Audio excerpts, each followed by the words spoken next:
So I never really like watched Penguin, long hair. Yeah, but I recently just started watching XQC. I love like his reactions on playing horror games, so that's what kind of like just interested me. So here we are, Wow. and he's moving to Kick, Zoinks. and he moved to Goodness Kick. gracious. Jinkies. We may be in the midst of one of the wackiest moments in internet content creation history. If these reports are accurate, and I can't speak to the authenticity myself, I haven't had my team of analysts really dive into the weeds of it and get down into the meat here, but there are reports that XQC just signed a 2-year, $100 million streaming deal with Kick, and it's not even exclusive to Kick. If that number is accurate, that would make it the 12th largest sports contract ever signed. Now, of course, you'd have to be huffing some very serious glue to try and conflate streaming with professional athletes, but it just goes to show you the value of the contract here and just how many doubloons we're talking. I came into this world as a little baby kicking, screaming, shitting my diapers, and now I'm kicking, screaming, shitting my diapers all over again because I can't believe what we're seeing here. I have been tapped into the mainframe of internet wackiness for over a decade now. I'm like Charles Xavier in this throne here, in Cerebro, just looking at all of the goofiness happening across the web. And I've been doing that for so long, and I could have never foreseen something like this happening. A 9-figure deal for a streamer to stream on a different platform. And not even exclusively, mind you. This is a non exclusive contract for 2 years, meaning XQC gets to have his cake, eat it too, and fuck the baker. So he can Okay. stream on Kick and then still stream on Twitch all the same. He did make a Twitch stream earlier today, kind of to go over the announcement as well as the plan going forward. He's saying he's going to be streaming on Kick quite a bit, obviously, but he can still have the freedom to stream on Twitch when he wants to. I'm going to go ahead and rip the band aid off and throw a little cold water in the face of all the juicers here that are under the impression he'll probably still be active on Twitch. I don't think he will. He legitimately has no incentive to stream on Twitch. Twitch is a platform that has banned XQC like 5 times. It is also a platform that has no real contracts for top streamers anymore, as well as the lowest. That's like it's like it's of course who knows type of thing because XQC did say he's gonna play by ear that he might not. I mean, he's gonna be like stream over here on Twitch, then stream over there on Kick, like different days, or it'd be maybe like a morning doing the routine, which he said on Twitch, and then he's gonna go over to Kick, type of thing. Maybe schedule it out, you know, of the day. Like then he's probably like gonna bring up the schedule of like streaming today. I will the same day for this amount of hours, and then like, all right, boom, type of thing. I mean, to be honest,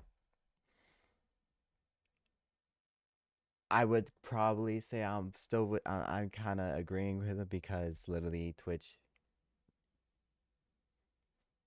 if you just heard, you heard, pretty much, like almost like you're watching this video because you kind of just know that Twitch is and Kick is a little bit, Sub revenue split among any streaming platform available, whereas Kick has the highest sub revenue split, a 95.5. And I would swear on a stack of Bibles with a high level of confidence that XQC not only has that $100 million for 2 years, but also gets to keep 100% of the sub revenue he earns, which is 95.5 split. Oh So my why the fuck would he god. stream on Twitch often at all? He'll probably use it as just a booster, a Facts. signal booster to get the juicers on Twitch over to Kick, letting them know like, hey, this was a fun stream on Twitch for the last 20 minutes. I'm gonna finish the rest on Kick. I'll see you there. Just to filter viewers over to Kick. That's my guess. But again, I'm just a dumb little fucking caveman here speculating from the armchair. Now, if you ask me, this is bad news for Twitch. This just drove a wooden stake right through the vampire's heart and then shoved garlic in its face. This is Oh a my gosh. big poach This here. dude. Now, I mentioned this a few times in the past, but Twitch is a very top heavy site where the top 1% of streamers on the platform account for a very large chunk of the overall watch time on the platform.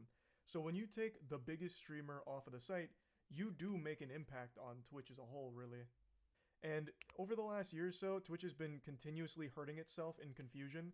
It has been making horrible decision after horrible decision over and over and over again, and it's been hemorrhaging users. A lot of streamers have been going elsewhere, whether it's YouTube or Kick or even Rumble. Some streamers I had to give some music. have been going to. It is taking streamers from Twitch and going elsewhere. The 50-50 sub split on Twitch isn't enough to be competitive anymore. The over-reliance on intrusive ads isn't enough to like keep small streamers on there because it's ruining the experience for their communities, which makes it hard for them to continue to thrive on the platform, so they go elsewhere like YouTube. Plus, the exclusivity on Twitch makes it hard for streamers to want to stay when they could stream on other platforms not exclusive. So they could do a stream on YouTube and then a stream on Kick or, you know, this and that. That's a fact. Small streamers on Kick could be like a probably like a plus. Hopefully in the future. Twitch has just been a platform that has been struggling to maintain its, you know, dominance on the streaming space because it's been constantly losing its footing through bad decisions. Now, yesterday, Twitch did announce that it's taking the tiniest little baby step in the right direction. They announced that they're offering the Partner Plus program, where if you reach a certain threshold, which is like 350 reoccurring subs, so not gift subs or anything, that's tier 1s, 2s, and 3s, you reach that threshold, you unlock 70-30 sub split for a year. And that's like the tiniest little step in the right direction, them walking back their hardline stance on only 50-50 forever, no more 70-30. They must be starting to panic and realizing that streamers have other options. But this covers up to 100k, then goes back to 50-50, and it only lasts for a year if you don't maintain, I believe. So it's also very strict. 350 reoccurring paid subs, no gift subs or anything like that, is not an easy number to hit. That is a lot. That is a ton. So this isn't exactly super helpful for smaller streamers, and even a lot of medium streamers don't have that level of sub engagement. That's still a ton.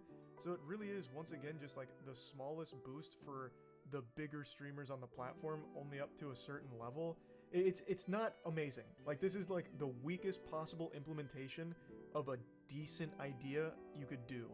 Like, it is, like I said, a very, very small baby step in the right direction of a good change. Twitch is a victim of its own hubris here. It got complacent at the top and it got greedy. So it is crumbling its own empire from its greed.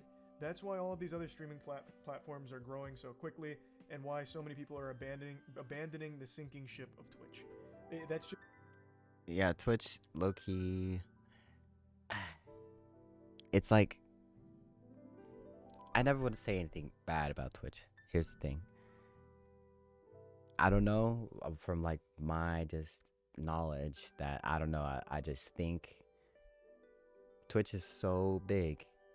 I mean, it's getting smaller, I'm not gonna lie, but there's like probably a lot, and I'm saying like almost half the world streaming on Twitch, so they gotta change things, but those changes aren't changes what people like, and you know, that's like a lot of people that probably are just chilling. I don't even know, some people might like it,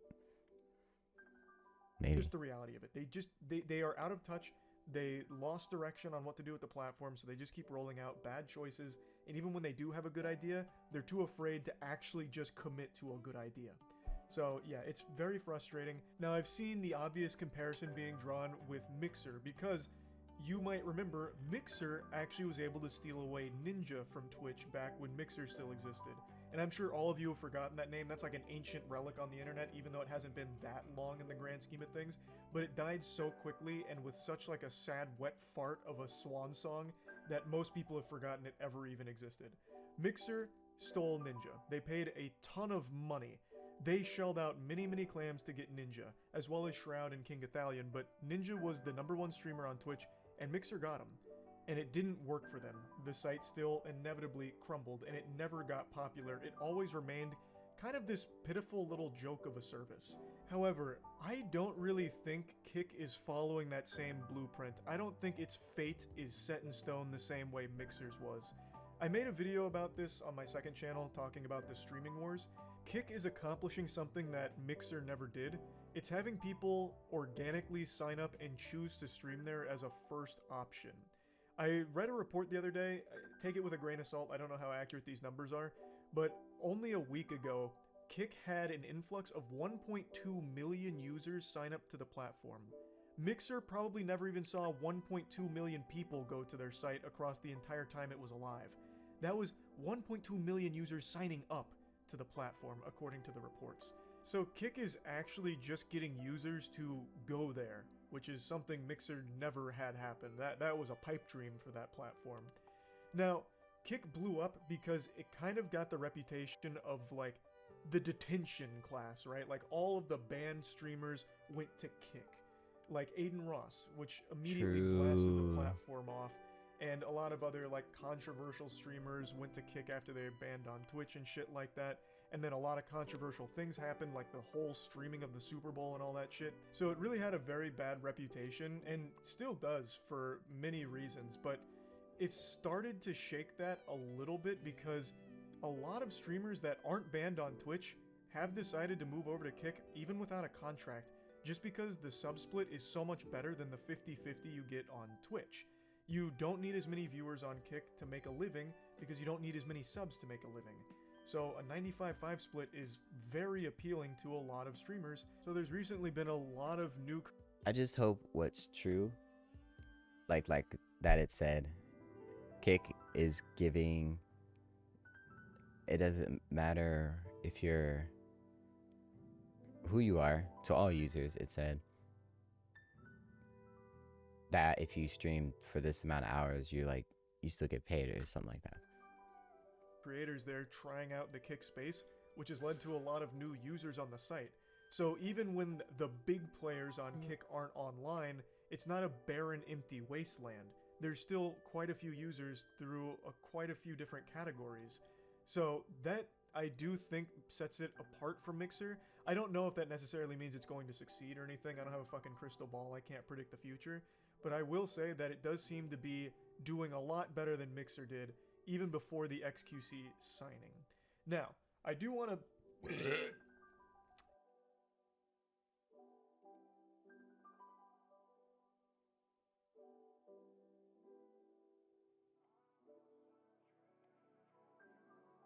Did he really just... He's about to say, excuse me, right? Yucky. I do want to Yucky, talk about okay. something that a lot of people talk about, and I do think is a very important talking point. Kick is backed by Stake, which is a crypto gambling casino. It's why their pocketbook is so big. And obviously, a lot of people aren't too thrilled about gambling being so prominent on Kick. As of right now, the slots and casinos category on Kick is their biggest, and it's really not even close. So that leaves a pretty bad taste in most people's mouths, mine included. I've been very outspoken about sponsored gambling not being great. You're just selling your audience on an addiction. You're trying to get them to sign up for crypto casinos and shit like that. And a lot of times they're not even using their own money, they're using house money. That is something I very much think is a load of dog shit. I think that is awful. Now, when it comes to Kick, I did extensive research. When this man has kids, when this man gets a family, I may have kids, I don't know, actually, I don't know about his life, but if he has, these kids are about to know about life. They're gonna know everything there needs to know. Any common sense, mostly things. They're gonna be like going to school, elementary. They're gonna be like their friend, yo, you want to skip class? They don't do that elementary. Middle school. His son's gonna be like, are you dumb? Are you dumb like a pack of rocks? You're so dumb that, you know, they're gonna make all these. On this out of curiosity, because I kept hearing that Kick was mainly a front to get people addicted to stake gambling, because Stake owns it. Through everything I've read, and from every stream that I've watched on Kick, there hasn't been a single stake advertisement or any gambling advertisement that I've seen, unless I've somehow missed them. And I haven't read reports from other users or any other publications that are reporting on gambling ads being run across any of the Kick categories outside of slots and casinos. The only place where gambling sponsors or stake itself appear is in the slots category for stake sponsors and shit like that. So I guess kind of like what Twitch used to be before the gambling ban last year, where all of the gambling ads and sponsors existed in that one category. That appears to be how it operates on Kick as of this moment. I haven't seen anything that pushes to stake or any gambling site outside of stake-sponsored streamers in the slots and casinos category. Now, again, maybe I've missed it, maybe there just hasn't been enough information about it in articles, but as of right now, that's the impression that I've been getting. And also from what I've been reading, it seems that Stake wants to separate itself from Kick. It wants to be two very separate entities that don't really feed off of each other. They want it to be completely separate. And I guess that's what they're going for here. I don't know how successful it is as of right now. That is true. I've never seen a... I say that's true, like, late. I've never seen an ad on Kick. Well, like watching a streamer, I've never seen the ads. Never. Ouch. Right now, again, no matter how you spin it, pumping gambling is just bad. Now, I do think it's always worth mentioning that Twitch isn't squeaky clean either. It's backed by Amazon. Amazon is no saint of a corporation either. Amazon isn't a company of angels and high morals. That is also a pretty evil corporation that backs Twitch. So, both of the big players in streaming, and YouTube as well, being backed by Google, Google's done so much shady shit as well. None of these corporations are exactly benevolent overlords worthy of celebration. They're all bad and evil in their own right. It's just a matter of which platform you as a user or you as a streamer feel most comfortable on, I think, at the end of the day. So I just wanted to talk about that briefly because that is something that is inevitably always going to be discussed when Kick is in the conversation. And of course, it's completely understandable why. So this whole thing has been really wild to watch unfold. I actually would have never envisioned a world where Twitch would be in the position it's in today. For the last year, the writing's been on the wall.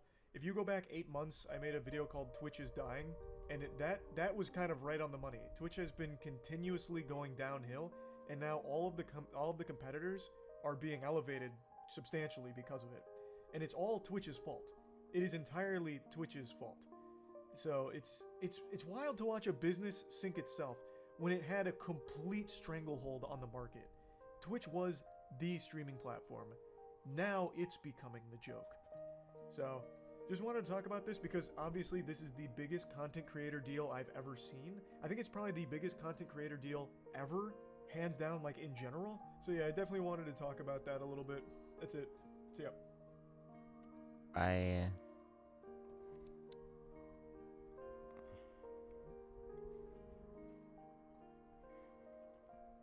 choose where you're gonna stream next, if you stream.